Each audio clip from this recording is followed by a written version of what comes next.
Welcome to the Wandering Ecologist podcast with me, Penny Green, celebrating positive nature conservation news, one story, one friendship, one wild place at a time. Welcome to 2026, and to kick off the new year I have a special two-part episode where I chat to my lovely chums Luke and Katie in the summer warmth at Wild Finca in northern Spain. This episode is a departure from the normal format with a long and wide-ranging discussion on agri-wilding, including the importance of education of local children and the celebrations and challenges as apex predators return to the land. Normal service will be resumed in February with a standard length episode back in the UK.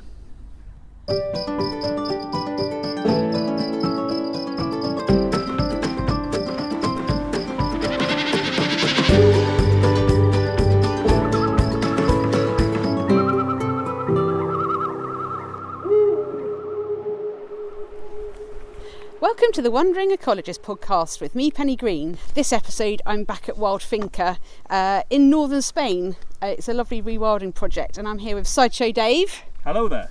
And I'm visiting lovely friends Katie and Luke and their kids. Hello. Hello, hello. Nice to see you again, guys. It's so lovely to be back here. It's been a couple of years since we were last here and it's so good to be back and to see this place in sort of late spring. Basically it's June time. Last time we were here was in September. So thanks so much for having us back. So can you tell us, what are you doing here? We ask ourselves that question quite often. But yeah, we are... Staying sane. Yeah. We've run away. No, we are doing a form of, I guess, rewilding / agri-wilding on a relatively small scale. So I don't actually know how large we were last time you were here. I think 14 hectares last time. You had 3 cattle and 2 horses. So now we have 4 cattle and 4 horses, but we've shrunk. Oh. We're 13 hectares. What? But So maybe I told you wrong. lied. Yeah, maybe we lied and added it up wrong or something. Or maybe I embellished. over-exaggerated. Yeah, who knows? Well, But we we're 13 shrunk. hectares, yeah. It's all gone wrong. That's climate change for you. Yeah, it's got a lot to blame for. But, so 13 hectares of mixed habitat. So we've got grassland, developing scrub, woodland copses. We've now got a little bit of a river patch and ponds.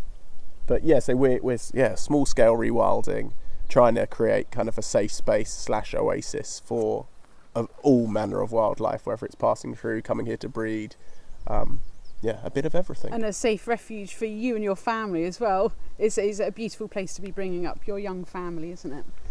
Oh, very much so. And I think since you were last here, we've also really dived into the education element of it a lot more. This year we, for the second year, welcomed the University of Oviedo applied zoology students to take them round. And a couple of weeks ago we welcomed our son's class, 2 classes on 2 days. And it was really special to be able to start sharing it with local kind of kids as well, so looking to build on that, to be honest, in the future. That's so lovely. And I think last time we were here, Luke, you were saying that you'd been to your son's primary school and read a story about some swallows to them, and you asked how many of them had seen a swallow, and out of about 14 or 15 of them, only 3 of them said they'd seen a swallow before. Yeah, I think, and they live in the most rural place where you get lots of swallows and that kind of thing. Yeah, I think there's an issue with globally, but detachment with the natural world, and almost seeing a connection to the natural world almost as a backward step, which obviously we all know isn't. So I think that was the nicest thing, having the class here, knowing that I think over 2 days we had 28 kids come through, and we got them touching slow worms, dissecting owl pellets here, and that was really interesting, the owl pellets, because obviously our son on the first day was right in there. And then slowly the kids, and then all of them pretty much got in there grabbing the voles, skulls and stuff like that. And once you explained that it wasn't poo, tadpoles, that was the big one.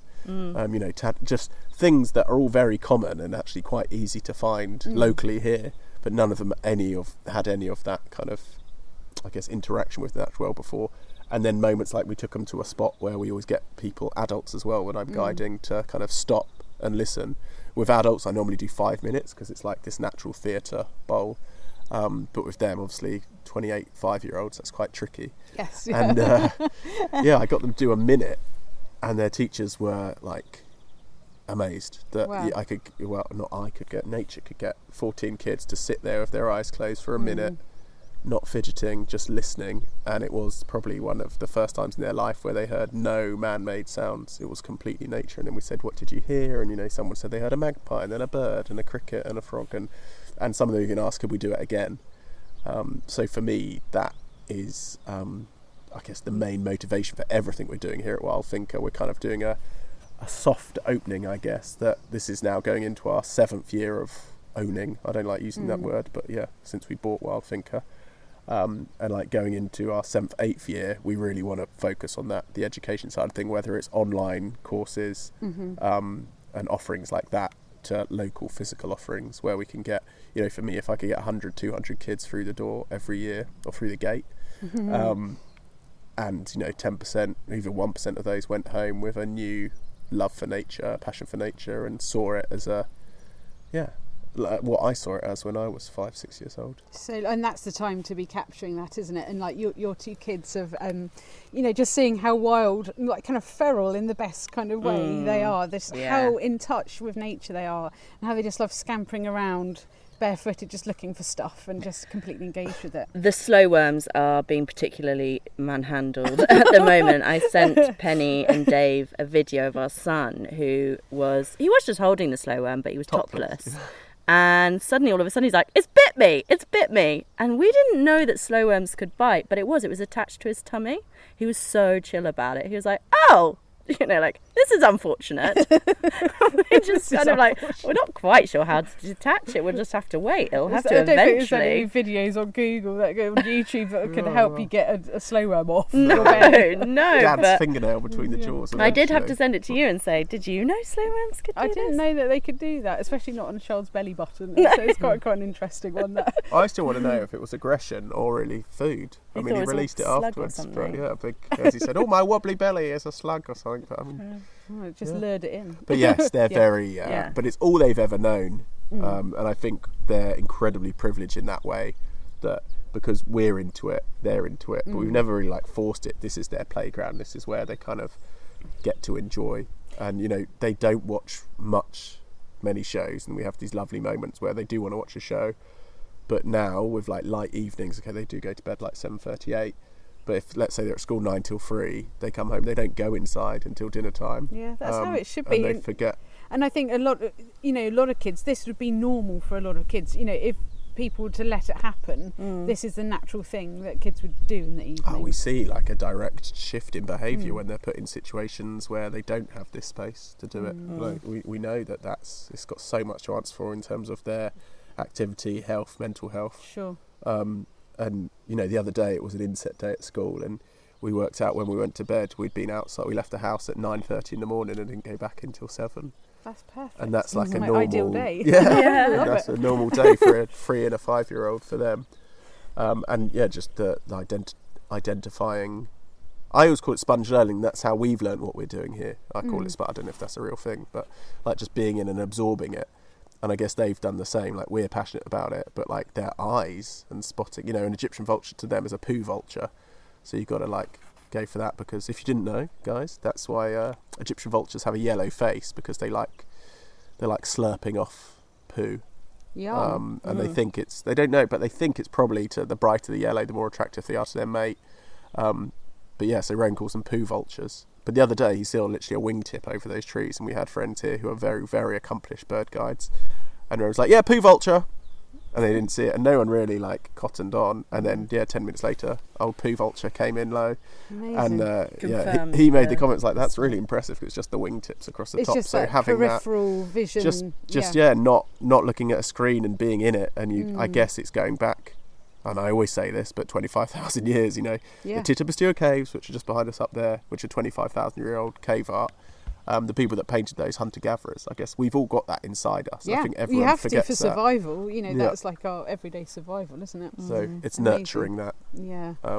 Yeah. Oh, amazing. Sure. And so, as well as sort of engaging with children, you're doing lots of adult courses now as well, aren't you, to get people engaged? Not just courses and workshops, but actual sort of getting people to hear the sounds of this place and just sort of taking that to people that can't be here. Yep, so last autumn we ran our first kind of rewilding retreat, we called it. It was an online offering, and lots of different elements to it, kind of the kind of education of kind of what is rewilding, how you can apply it to your own situation. But within that we also tried to make it as holistic as possible. So you also kind of got soundscapes and a couple of meditations. But now our most kind of recent thing that we've just launched is something called Inside Wild Finca, which is a subscription-based monthly offering of ours. And with that you get the last Friday of every month we host. It's kind of like our team meeting, we say. We kind of look at the month in review, the highlights, what didn't go so well for us, kind of share proper insight, honest insight from our journey at Wild Finca, and then look to the month ahead and kind of what we plan for the month ahead. And then there's a Q&A, so people can kind of ask questions, whether it's about our project or their project. And it's trying to, because I think the processes we go through are applicable beyond, you don't need the space we have. A lot of just the kind of theory of processes that we apply, I think, can be kind of applied in different scenarios. So that's what we're looking to do there. And then also Luke will be doing was that cuckoo? Yeah, cuckoo cooler. Sorry. Oh, no. It's like, It's a little weird twitch. That'll be the cuckoo. And then you'll also have just a recording of Luke out going to check the animals and the habitats and the wildlife. So you just have a bit more of a deeper insight into what we're doing here, and hopefully have some takeaways from it as well. So that's our more kind of, I guess you could call it, we haven't called it, like Instagram versus reality. It's the reality bit. I think like what goes in, it's like the daily workings of this. Like we're a very small team of 2 plus 2 small children, and every now and again we have volunteers. Say 2 minus 2. Yeah. A lot of the time. Hindrance will help. But like it's not easy, and it takes a lot to even do it on this scale. So I think it's just talking about that and showing, and the way we're doing it for us is it helps us support Wild Finca. Sure. So going back to that education side of things, we don't really want to be charging the schools for those school trips. So if we're going to be doing online offerings where people are helping us and it's supporting us and it puts like a Wild Finca income that way, it means we can give up a day, 2 days, 3 days of our time to get those kids through the door. Because that's the other thing, we don't live in the most wealthy area. And we also don't live in an area where nature is at the forefront of people's minds. So if you're having parents seeing, we've got to pay 25, 30 euros for their kid to go to this nature thing, there's a chance they might turn around and say no. But if we can offer it for free, then we're going to get more people through the door. And that potentially some of these kids that are coming through the door are guardians of the landscape of the future, potentially sort of farming families locally that they might inherit or take on tenancies in the future in this area. So you want them to be thinking about wildlife, don't you? That's such a valid point. And there's a little anecdote that I've been sharing quite a lot recently, which is Ronan. He's got his two best pals. How old's? He's just about to turn 6, literally next week. Okay. I was about to say their names, but I won't. Anyway, one of them comes from a big hunting background, so a lot of the kind of conversation that Roan then repeats back to us is about, we're going to go and shoot these animals, we're going to shoot that animal, and so and so's dad, he shot this at the weekend, and we're like, this is quite difficult and quite hard. Hunting is a whole other conversation. We're not going to go into that, and we're not fully against it. However, driven hunting here is something we have a few conflicts with, shall we say. Sure. Since coming to Wild Finca, Roan was telling me recently that he and this friend, they have decided that Roan's going to be Guardia Forestal. It's like a rural guard, nature police kind of bloke. So that's Roan's job. And the friend is going to be a wildlife photographer. Wow. The friend who's from a hunting background, hunting family, is going to be and they're going to go and they're going to meet in the woods and they're going to find the wolf dens and then his pal's going to photograph it. And I was just like, whoa.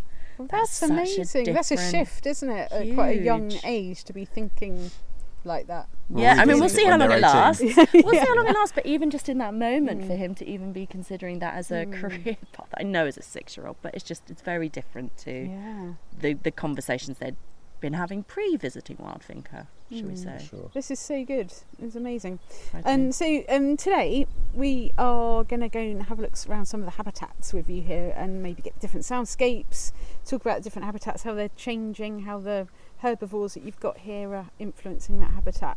Where are we going to head first, guys? I think, shall we head down to the ephemeral dry ponds? I mean, that's why they're ephemeral ponds. Ephemeral ponds are important. Yes, and then into Los Pinos and through there. Sounds perfect. Always have to start with ponds with you, don't we? Yeah, it's like my Bible. Yeah. Let's do it. My God. Great, let's go.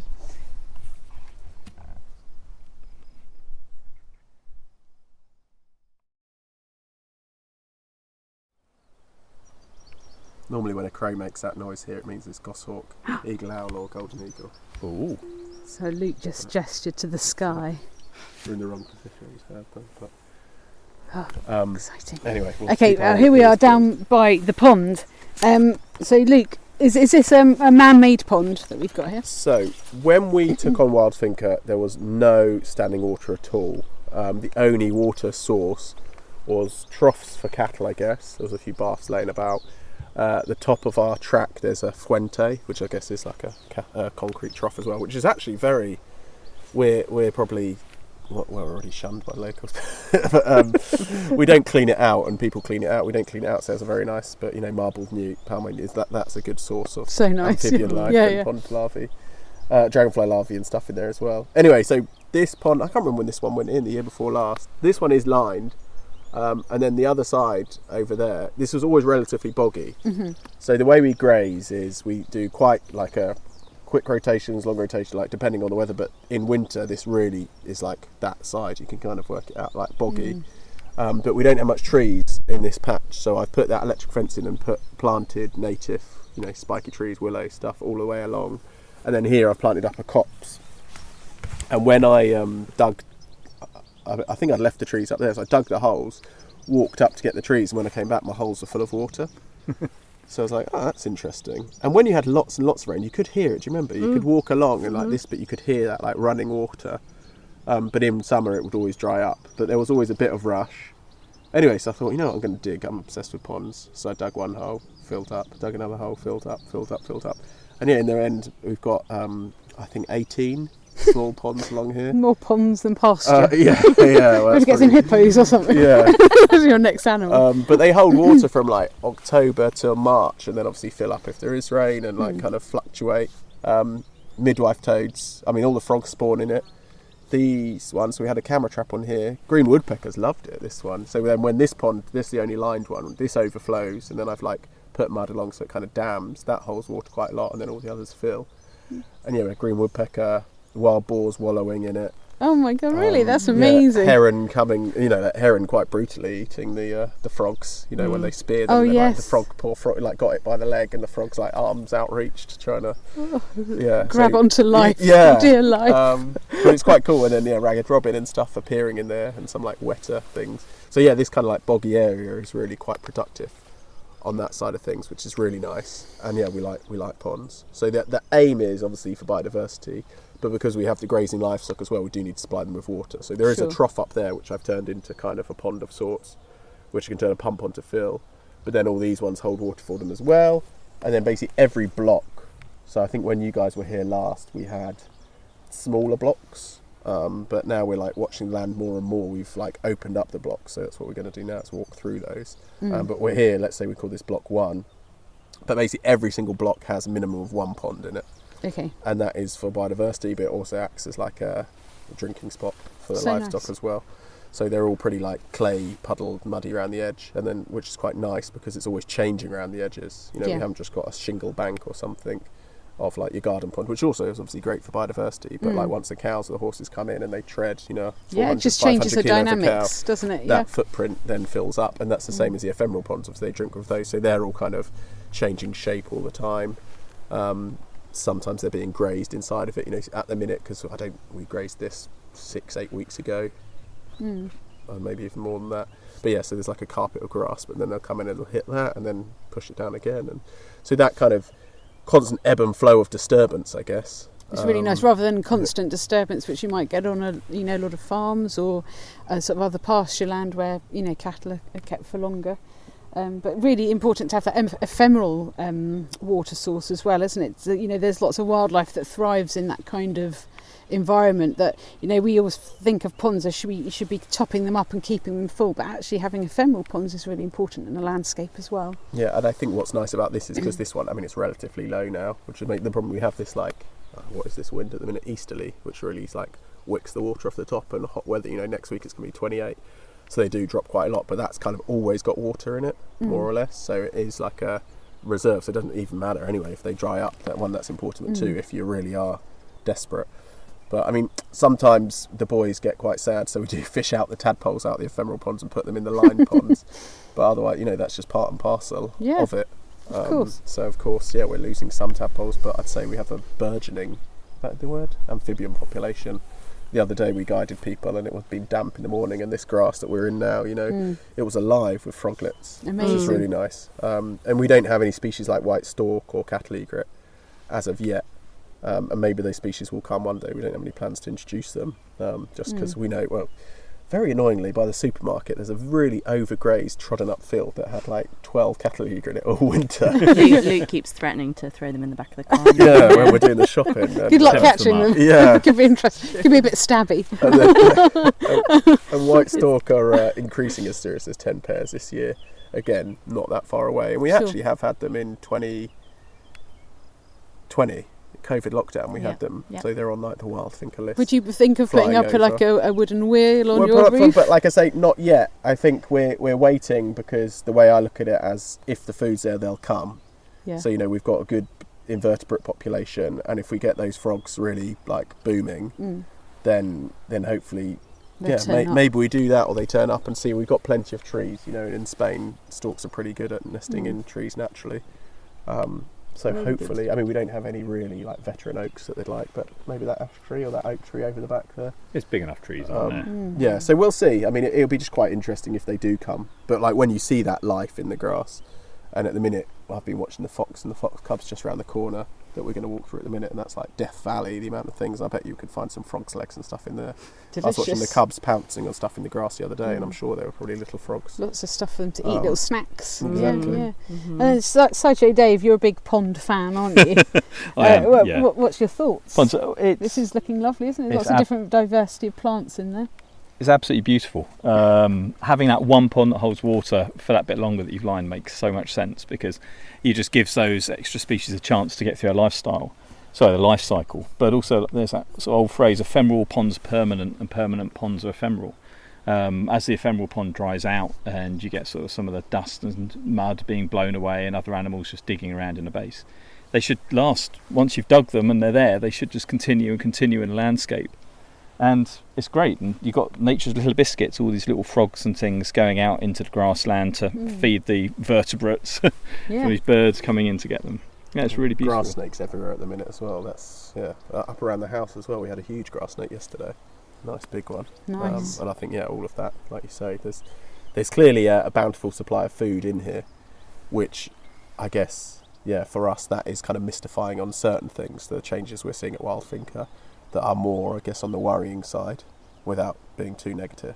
We're not sure why those things are happening when the kind of, I don't know, what would you say, the proof's in the pudding? You walk through it and it looks like grasshoppers and crickets jumping off your wellies, there's little froglets and stuff, and there are birds, but we're losing some birds and we don't really know why. But I think we have answered that a bit, which is that you can't control outside of your space, and it's probably then more to do with that as well. Yes, obviously these are migratory birds. These are migratory birds you're referring to, You can provide a safe haven here and a place where wildlife can thrive, but even just over the fence things could be affecting, if there's insecticides or ivermectins or herbicides, fertilisers, those kind of things going down. You can't control that. Exactly. But you can do your bit here. Yeah. And this patch of 13 hectares specifically is a big enough patch to be making a huge difference. We think so. We believe that. Yeah, for sure. And we also do believe that you really can, whatever space you have, make a difference. Absolutely. You really can. I think because you don't need to think of it in a species way. I mean, the way I explained the other day on our Inside Wild Finca was, well, there's two ways I explained that. You look at it like a city or a village. You know, you wouldn't want to, well, some people do, as we just had this conversation, but like a boring city that's flat with nothing really there. But you do want, you know, hotels, shops, hospital, houses, swimming pool. You know, if you look at it that way, that's how I try to explain to people that have like zero, I guess, ecology knowledge. You know, look at the ponds, a swimming pool and a bar, because you can go and drink there. And then, or maybe a hotel for some species. You might see Dave in there later. Yeah. Watch out. Wallowing. Cool. But yeah, all that kind of thing. I don't know where I was going with that. What was I saying? But you can provide that for... On all scales. On all scales. So like an ant, like, okay, it's not a golden eagle. But, you know, if you Still live in has a its flat place. and you put a swift box up outside, you might get a pair of swifts in. Well, that's pretty epic. We don't have nesting swifts here, despite putting swift boxes up. And then, you know, on all manner, you know, a pollinator, a window box full of pollinating plants, you know, a stagnant little bucket for hoverflies. Some people would say that's not rewilding. I would, because if it's a balcony that's just a concrete blank canvas, that's pretty cool. Like that you can make a space It's now on more that wild, scale. because Yeah. you put So something you've in there for rewilded things it, to right? live. Yeah, Yeah. you're providing That's the- stepping stones in a landscape, however small they are. Exactly You are that. making a difference. And I think It's it a can good be thing. quite exclusive, but not in a good way. What is that the word? Well, this is when I need you. No, Mel. it's exclusive, yeah. You can use that in all sorts of turns of phrases, can't you? Well, in a negative way, like you're excluding. If you're saying like you can only rewild on a large scale, then how you're I mean, what's the land coverage of gardens in the UK, for Well, it's example? a huge amount, It's yeah, crazy, yeah, right? yeah, So if you're huge saying you amount. can't rewild those gardens, but after you've rewilded a small percentage of them, that's actually huge coverage. Yeah. This makes a big difference. And It's about working on, I think it was Jane Goodall said this amazing quote, and I always kind of fall back on it. It's about working on your little bit of the jigsaw puzzle and knowing that other people are working on their little bit of the jigsaw puzzle, and then watching all those pieces come together. Yeah, that's a special thing, isn't it? And feeling like you're living a life well lived doing it as well, but also you get the enjoyment out of the good that you're doing. Oh, we haven't even touched on the mental health benefits Yeah, of doing that's something like huge, that, isn't it? right? That's just in itself a reason to do it, how good it makes you feel. And just like waking up and hearing the bird song and hearing the insects. I mean, Yeah. that is so good for you, isn't it? Yeah, for sure. Sure. You weren't joking. He really is in the pond. Be down to his pants in a minute.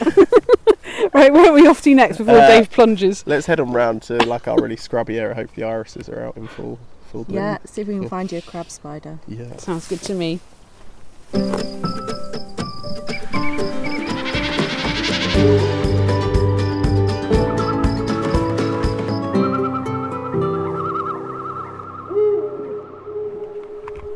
Right, now we've moved on to this lovely little kind of rocky meadow type area. Beautiful bit of habitat full of lovely purple irises. I got one. Oh, what have you got? Look at that. Crab spider with a bee. Yay! Oh gosh. Oh my gosh, I just looked at that bee. There's a crab spider behind it. You can't, I don't want to I disturb literally it. just pointed that to you, Dave. That bee. It's Come on, actually guys. and we didn't even see the crab Wow. spider attached It's to just her. that he's behind it, holding I it. was thinking, why is that not flown off? Surely I... Is it because what colour's the crab spider? I can't see Like it. black with yellow on his back. But I don't It's want blending in quite well. Well, I just thought he was out, and then he pulled the bee in a little bit. So you're right. So we hadn't seen any, for the listener.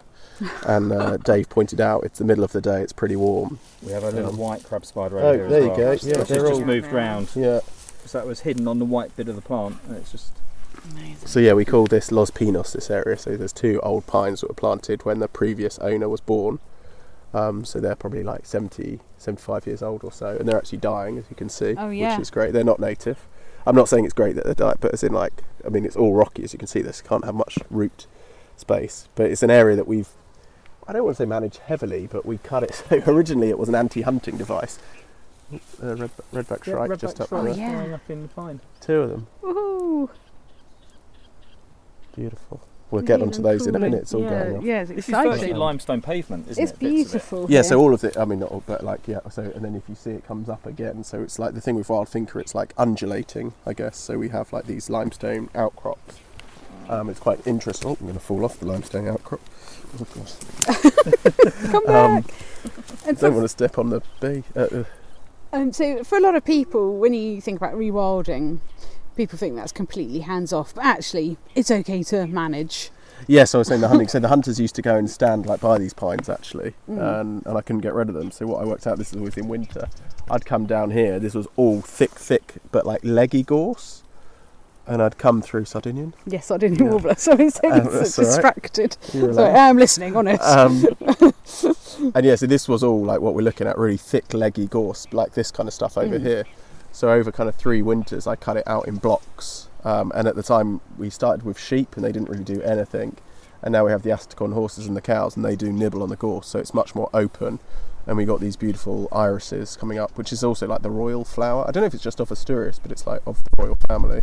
And I love irises. It's my mum's favourite flower. So they're very beautiful. And they're great for crab spiders. As we just saw. Yeah, so you've got them all the way across here popping up. You've got the dwarf gorse as well, the eryngiums. But yeah, this is very good for reptiles too.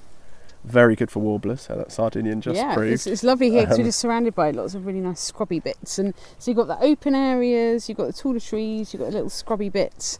It's just a really nice mix and diversity of different habitats in quite a small area.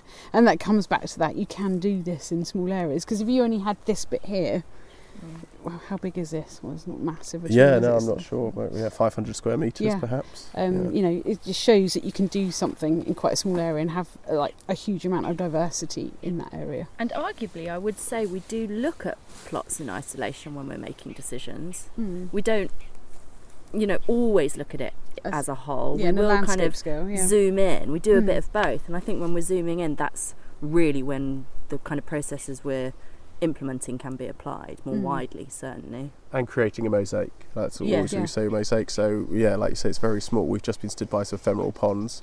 We've walked maybe 30 metres. Yeah.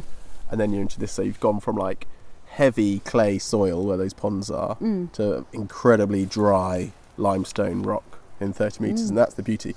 So we're kind of spoilt really in terms of Wild Finca, is that we have such a range of habitats already on hand to us. Your little guess. cardaby. Oh, so cute. Oh yeah.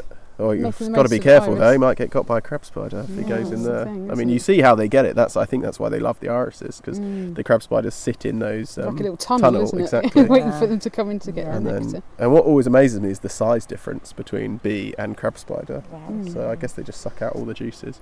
But yeah, so here, I mean, we haven't gone down where we go down later, but another 40 metres that way you've got this deciduous woodland, which I'm never good on size. You guys can see it, but like it's a very expansive that goes all the way that way and actually goes that way almost all the way to the coast, so it keeps going, and then unfortunately there's some pine and eucalyptus interspersed with it. But yeah, so you've got these kind of 3, and then if we go here we've got like nettles and scrub, so you've got 4 habitats all like on top of each other, all kind of interspersed. And I really think that helps us on a biodiversity level. I mean, we're kind of spoilt that we've got that going on. And there's different aspects as well, isn't there? Sort of because this feels like this is south-facing-ish. More or less, yeah. The peacocks are just over there. And we are, I mean, it's not many people are going to be able to say they're surrounded by mountains here. Just to set the scene for the listener, we are surrounded by the most beautiful mountains, which gives us a real rugged kind of wild feel. And it's just a beautiful backdrop to this whole thing you've got going on here, so it's a very beautiful thing. Interesting. The other day we were walking with our friends and around here, and there's a big wolf spider with an egg. Oh, sorry, I've been distracted at the end of my stick. Egg sac underneath. Big egg sac. Spider central as well. We were walking round and we did like an hour's walk, hour and a half's walk.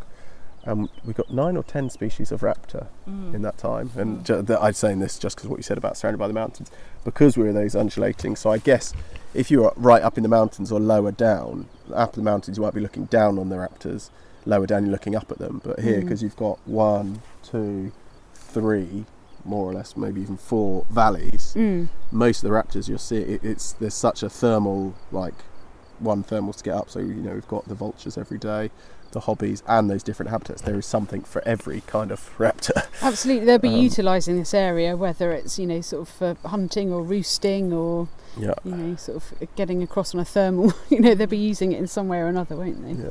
And just disturbance as well. I think what we're really seeing, and I always recognised this growing up, going to certain areas where like I'd discover. I mean, these areas have changed a lot now, unfortunately, because of access by humans, I guess, would be like the negative way, but in terms of like dog walking, but there's places I grew up trespassing on that were old, disused kind of military airfields and stuff. And I remember them being like so wild. You know, I was 16, I'd get on my bike, cycle to them, and you'd have breeding grasshopper warblers, stone chats, short-eared owls, long-eared owl, lesser-spotted woodpecker, and as far as I know, none of those species exist in those spots now. But going back in the positive side of things on that, like when I first found those spots, I got used to the area, but you could see the wildlife was like so undisturbed. So it went the opposite, that when it got opened up to the public, which in a way is great in access to nature, but then that is the kind of the trade-off, that those species got lost because the site wasn't big enough. But here we're seeing the opposite now, that we're going into year 7 of us, you know, we do what we're doing here and the kids are on the land, but it's just the 4 of us. Because we're not large scale, we do offer guided walks, but we don't do them multiple times or every single day. We just don't have that footfall. And then because we're managing to like at least keep the farmers away, hunters away. Farmers away. Keep the farmers away. No, but as in like before, when we bought Wild Finca, it was 6 hectares, and then we've bought up land, but those plots were strimmed, sprayed, and managed, I guess, in a much more heavier way. So there was also that footfall. But now, because Wild Finca has kind of enveloped those, and it's become what Wild Finca, you have these spots that are completely undisturbed. So we're seeing species, you know, what we're just talking off microphone, but wild boar and roe deer especially. You know, we've seen wild boar almost every other day in daylight the last week, adults and youngsters. And I think I've not seen them before. I mean, Katie, I'm on the land constantly, and I'm going out and checking on the animals in the evening. So I'm talking 5 o'clock in the afternoon, close to the house. Wow, really? So they obviously feel like it's a safe haven for them to come and know, snuffle around, find some stuff to eat. And so mammals, and then same with the bird species. We had honey buzzard displaying over here the other day, so I reckon they're setting up territory to nest, but that's a bird that's very prone to disturbance. So it's just reading the land that way as well. But like, rewilding it isn't just about making the habitat, it's kind of giving nature the space to be, to breathe, I guess, a bit. And hopefully we're going to see an increase in that. You know, we know since you guys were last here, we now have wolves up here. So it's like 2 kilometres away. So I think last time bittersweet, because I think they've already had permission to... No, they haven't had permission. They've just changed the law thanks to the EU. So wolves are no longer protected in Spain. So Asturias have announced they're going to kill 41 wolves in Asturias this year. We're hoping that doesn't include the pair that's up there. Is that a quota, set quota? But I guess I don't know how they've come about it. That's only the ones that they're going to report that they've... Well, exactly, this is the problem. Luke actually had an old neighbour from when we first arrived and rented here, came round about a week ago and was at the gate, and basically came to ask Luke, because Luke is it's known that he guides for wolf, but he has been doing that in Cantabria. That's kind of better set up, more welcoming of people going and seeing wolf there. But yeah, he came and basically was asking, like, it wasn't a question, there are wolves in the Sueve. How do you find them, essentially?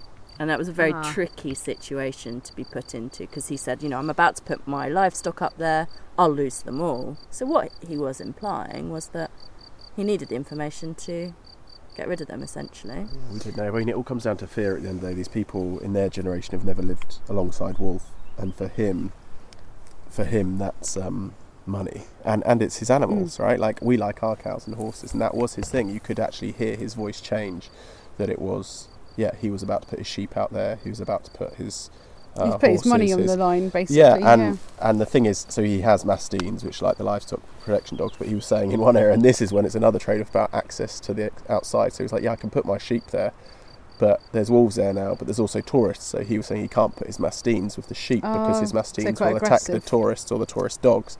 So then you've got this problem here that, like, you could argue, and I don't know if I don't think he does want to live alongside wolves, but he does have mastiffs. Mastiffs. I think it's mastiff in English, right? Mastine in Spanish. But he physically, if he put his sheep there, he couldn't put his dogs with them. So then the sheep are unprotected, and it is a really slippery... It's not easy, because there needs to be some level of coexistence. I think the attitude of going in all guns blazing on both sides, there needs to be like middle ground. Yeah. Like there was a protest last week saying that they want to call Sueve a wolf-free zone. Well, it's called Sueve Natural Park. So it's a designated natural park. So if there's anywhere where wolves should be safe, it should be there. But because of extensive livestock, it's a tricky situation. For us, obviously, here we're very excited because there's every chance that those wolves, if they breed, will come down here. but it also changed the way we're doing things here for sure, because about our to young say, cows, yeah. you know, we have a cow that's Yeah. about to give birth any day now. Our Asturcón horses aren't very big. Obviously we love wolves, but it's a whole Well, we other, would either have to get a Mastine, which we or wouldn't. we would bring them in at night. Yeah. They're the two options. So we are willing to do that the day it comes. We've spoken about this. Yeah. That Well, is we how wouldn't we get a would- Mastine now, because there's lots of studies, and I even see it with our neighbour's dog, which isn't a Mastine. She lets her, so we put our dogs away at night, obviously. She doesn't, and I see, you know, when I've been watching those fox cubs, her dogs come barreling through to chase them off. So that's why we wouldn't have a Mastiff. That wouldn't work for us because of what we're doing. Yeah. Because we wouldn't, okay, we need to protect our animals from wolves, but we don't want every other animal to be chased away as well. So it would have to be going in at night, which would change our workload incredibly. But we always say here, we're not farmers. Like, that's the big thing. We're not farmers. We're farming nature. And in fact, recently we've been saying that this is an unofficial nature reserve, because as soon as locally we say, you know, the farm, the finca, it will always be Wild Finca, because that's what it is. It's a wild farm. But on that side of things, it's like, we're not trying to farm. You know, we provide for ourselves with the vegetable patch and stuff like that, but we're not a farm. We're not receiving subsidies. We're not a business. I am not a farmer. We have cows and horses as proxy species. But that's quite a long way to go in locally. So to say we're an unofficial nature reserve, that's what we are. This is all for nature and nature education. Yeah, we had the guy who sells the local feed and we get all our feed from, gave, I think, Luke's number to a cousin, and they reached out because I hear you need grazing. Your land needs grazing, and I've really? got cattle. And that hasn't happened for a while. But yeah, just because they I see think- long Look at it and they're grass. like, I think Oh, last yeah. time we were here, you said like there's a farmer that always looks over your gate and says, "Oh, do you want any grazing yet?" Exactly. Kind Yeah. of, So it's that's like, probably the last time it happened. it's going to be Yeah. like any day now. They're going to need some grazing. Yeah. I'm going to keep on asking. Yeah, Yeah. totally. It's such a tricky one, isn't it? Because actually, if you look over our fence, well, not our fence, but that scrubby hedge line over there into our neighbours, where he's just, I think there's 4 cows left now, but now, beginning of June, all the cows go up into the mountains. So it's quite heavily grazed. But I was saying to Katie the other day, if he's not worming those cattle, which unfortunately he is, but if he wasn't, works quite well in the whole mosaic of habitat kind of thing. You know, we've got this and quite wild, and then over the side you've got short graze. You know, it's covered in starlings. I mean, not copious amounts, but there's starlings grazing, there's thrushes in the But evenings. choughs probably like it. There's, as well, don't exactly. they? And Yeah, that is a species we've lost here. Like, I remember the first few years we'd have red-billed chough, even on the mound where we were sat, where we started this, because it was that short sward. I mean, obviously they still breed up there, but they pass over every day, but they don't feed. I don't know the last time I saw red-billed chough feeding on Wild Finca. But we don't have the livestock, because it goes back to size. We will never, unless we're 50 hectares, which we probably will never be unless we win the lottery, we won't ever have that size. We'll never have the livestock to be able to graze to that level, to have that short sward. Sure. So the way we look at it now is like, this is what we can offer, because this is the livestock we have. Maybe we could have 1 more horse, 1 more cow, but we couldn't have much more than that. So with that level of grazing, and then going back, not all the way, but what we just said about the more increase. So we've had fallow deer this year. They're coming down from the peaks up there. I guess they're expanding. Have they been moved by the wolves as well? So that's the other thing. That's that knock-on So effect. so you've got that, because the fallow deer are where the wolves are. So Yeah. that's probably why we're starting to see fallow deer down here. We have roe deer breeding. We have wild boar. So then our proxies in terms of the horse for the tarpan and the cattle for the auroch. But then if we're getting a growing number of wild grazers, then will we need 1 more cow or 1 more horse? Because we've already have them. I know they graze in very different ways and disturb in very different ways. But it's all spinning plates. And it's all about reading the watching land. and watching and adjusting what you're doing as you're going along. And then it's only that the last time we were here, you were talking about wolves and how, you know, it might not be for another, 15, 20 years that you'd have wolves knocking on the door. Well, not literally. It's not Red Riding Hood. 18 But you know how quickly. I mean, I didn't expect you to say that when we came here today. That's so true. They're here. They're already. And what's caused that? Depends who you ask. I think some people would say, oh, well, there's so many wolves and they're breeding. Luckily, the Minister of Environment, I didn't tell Katie, this just came out yesterday, the Minister of Environment for Spain, but the problem is all the Spain is split up to local governments, so they're the ones making the decision on the hunting of the wolf. The Minister of Environment has just come out saying, well, there's now officially more lynx, Iberian lynx, which are almost extinct 25 years ago, than Iberian wolf. So maybe it's not right what we're doing. And it's like, oh, finally, it's taking someone to say it, because Iberian wolf is, okay, it's a subspecies of like the wolf that we see across the world, but it's a species in its own, well, not a species, it depends who you're talking to, but it's a species that now will be on the brink of inbreeding, and there probably is 2,000 maybe. Okay. But if they're killing 41 here legally, and they're killing them now, right? So if they're killing a breeding female, that's a large percentage of the population. Yeah, Isn't it? so they think there might be around 150 to 200 in Asturias. So if you're shooting 41 legally, well, do the maths, and that's legally, and it's what you're physically killing. And they keep saying extracting, which is very annoying. They're not extracting it, they're killing them. Extracting to me seems they're going to catch it in a cage and put it somewhere else. No, they're shooting them with a rifle. Anyway, this isn't about negativity, but for us, we're being positive. Yeah. I don't know how they've come. I mean, wolves are, everyone knows wolves are cunning. They're very clever, and if they do get given just a little bit of space to breed, and there's plenty of food for them, I guess they're just wily wolves that have hung on. And, we had them over here, and we still have them over here, but we always thought that was the barrier because there's the river and the road. But these guys probably have come through Ponga Natural Park, which we can see from Wild Finca, but that kind of almost joins up. There's, I don't know, 2 kilometre, not even that probably. Anyway, basically from the edge of Ponga, it's pretty wild valley to then join up with Sueve. So they only have to cross one road, but it's just a hop across the road, then they're up there. So I assume they're juveniles that have been pushed out from there and moved in, and they've just done it a lot quicker than anyone thought. And so, like you said, obviously you'd have to, you'd welcome wolves here, but that will add to your workload. So, is that going to be a huge amount of work for you guys, like having to bring your animals in every night? And I guess, like, can you put your self in the shoes of the local farmers that, where they've got much bigger herds of animals that they have to bring in? That's what I'd be the devil's advocate. We've done it once before, but right? also on a lot of situations it's not. So the guy who came around the other day, he's actually a carpenter. That's his main job. Okay. So, yes, it is some of their job, full-time job, but some of it's a hobby. And in both instances, you should be taking responsibility for your livestock. We've done it once before. When we started with sheep, we'd had a fox up there that would take the lambs very regularly, and it took us 3 lambs to realise it was the fox. And as soon as we worked it out, we brought those sheep in every single day for 6 months until the lambs were big enough. So we've done it before. Yeah. I guess just cows and horses are bigger.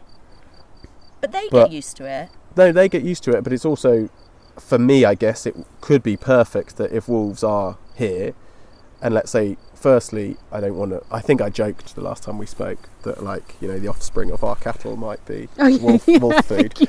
But, I'm very fond of our animals. But let's say we did lose an animal, it would all be fully down to us, because, like I say, we know there's wolves. There's nothing stopping those wolves tonight coming down and eating our calf that's there. There's nothing, and we have no protection in case. So I wouldn't be angry at the wolf. I'd be angry at ourselves, because we'd be like, we literally just had this conversation with Penny. Why are we not putting the cows in? That's happening a lot to us recently. Yeah, so let's see what happens tomorrow. Yeah. But let's say that did happen. So we'd only let it happen once, and then we would go into action. And then I guess it acts as a good case study, because we actually have friends who are most certainly not rewilding that live here, English couple. They had a wolf attack 3.5 years ago, 4 years ago, I think, and I think they lost 2 goats. And straight away they've the goats still get out because goats get out of anything, but they've done a high fence around like their large paddock area, and they bring their goats in every night, and they milk them every day. And there's very much wolf still there, very much still there, and they haven't lost a goat since. And I think it's very easy for everyone to cast your opinion on stuff. Sure. But when you hear stories like that, then I do get frustrated, because I'm just like, well, if they can save their goats by putting them in at night, and that's not their job, it's just their animals, then why can't everyone do that? You just change your routine and what you're doing. And I think it's such a tricky one but this is the whole attitude to nature worldwide, is why is it always nature's the problem, and that's always the problem. So at the minute here, TB is just kicking off a bit like in the UK, and already this season, or this winter, they increased the hunting season. Well, it's proven that the more you hunt wild boar, the more they move around. So if your wild boar really do have TB, then you're spreading. If we have wild boar on the land here, and we're TB free, touch wood at the moment, but if we weren't TB free and they hunted it and pushed the boar and didn't shoot the boar and it got over there, then it's taken so it's spreading it that way. They don't look inwards at like some of the farms you go and it's just covered in cow poo, or the cattle markets here where no one's TB testing or anything. You have 1 TB test a year, but you don't know what's happening on in the meantime. Or moving your cows across Spain from one TB, like all that hasn't been mentioned once It's all badgers and boar. There's too many of them, and that's my biggest issue, is that people always look at nature as the cause of every issue, and they don't look inwards. And wouldn't it be great if we... But we don't, and we're trying... I'm gonna bring you back from that rabbit hole. I was about to say something positive. Oh, good. No, Were you? Okay, go on then. No. The stage is yours. Okay, no. But we don't, and I guess we're just trying to show how it can be done in another way. And we're still learning. We're not saying we have the answers. We will have to work that out as we go as well. We learn every day. I'd say every day. Every day. And there's certain things, even like everything from like the grazing to... I mean, you'll see it, and I'm going to pick you guys' brains off mic as well. Like, there's certain areas where you don't know if it's weather dependent, but like, oh crap, did we graze that too hard because there's not much knapweed there this year? Or is that just because knapweed's the first thing that turns up, so now knapweed's gone, but this comes through, and like all of that, it's a constant question and quizzing myself and reading books and talking to Katie, and we're in bed and we should be asleep, and we're talking about whether we're going to have bee-eaters or hoopies turn up next year. It's like this constant stream of Wild Finca. Like, we like. I guess it's nice, darling, or bee-eaters. We like live and breathe it, but at the same time, I guess a farmer listening to this is, well, yeah, you're really comfortable because you're not farming it. So maybe we'd look at it differently if that was my sole income and I had to raise those cattle and sell those, and then a wolf came. Of course, that's going to change my mind. But I don't think it benefits anyone by saying, oh, well, let's just go wipe out all the wolves or whatever, shoot all the boar, do all of this. So that's what I'm trying to be positive, is in like learning, reading the land, being part of it and knowing what's what and what's going on and seeing. I mean, look at this. Like, imagine if you were a cow or a horse, what we're looking at here. If we quickly, I mean, we're going to do that this weekend, hopefully, but count how many flora species are there. Yeah. I don't know how many are edible. But like, what would you rather do if you walked through that path that we walked through, and you're a horse or a cow, and you just saw this? You'd be like, yum. It's like walking into an all-you-can-eat buffet, right? And it's like, wow, beautiful. I'd like everything I think's yummy is here. And when you watch them, that's what they do. They literally like, I've never seen them eat irises, but mouthful of that, yum yum, a mouthful of, and it's just. They snack on all sorts. It's everything, and they must know what they need as well. That whole self-medicating thing. Yeah. They'll know that this is good for them, good for their guts. This is a bit of a blowing our own trumpet, but Luke sends the poop off to the University of Oviedo actually and gets fecal counts on them, and he did say, didn't he, he'd never seen such healthy. There was nothing. No, really? That's amazing. Well, the last time we sent it off, the horses, there was no. Yeah. But that's also rotational growth. There's lots. It's not just what they're feeding on. But I mean, we see them self-medicate on nettles, for example. You'll see we have quite a lot of nettles in some areas. But if they hit that in July, August, they take those down to the ground within days. And nettles are approved. Well, they are a superfood for humans as well, but they are anti. I would say the word anti-telmic. They're like anti-parasite. Like it's good for that. I'm really sorry. I'm gonna have to jump in. I've got to go pick the boys up. So they're so excited to see you guys, and they'll be so cross if I'm late because they hopefully we'll capture a bit of them chatting over the weekend. So we're going to be doing some bio-blitzing whilst we're here, so we'll do some exploring. Poor Penny and Dave, invited out for a holiday, and we're like, actually, while you're here, this is a beautiful holiday. Busman's holiday. Can I trust you not to go down too many rabbit holes? No comment. Is the problem though with me?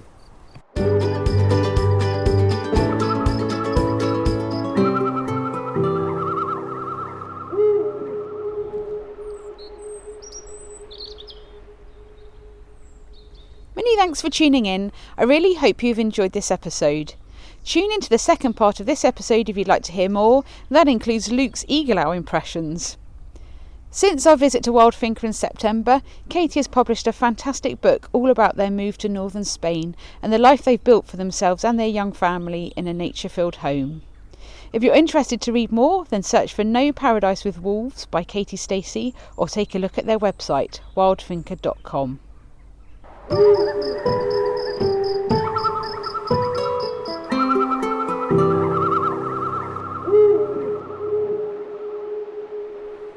Thanks to Leica for sponsoring the Wandering Ecologist podcast. I've been a Leica user since the very beginning. Whether I'm monitoring stone curlews or barn owls or conducting a dragonfly survey, I rely on their precision. With over 120 years of crafting premium optics, Leica brings exceptional clarity even in low light. The close focusing range reveals fine details others miss, and the rugged waterproof design means they keep going, whatever the weather. German engineering trusted in the field, and craftsmanship I can count on.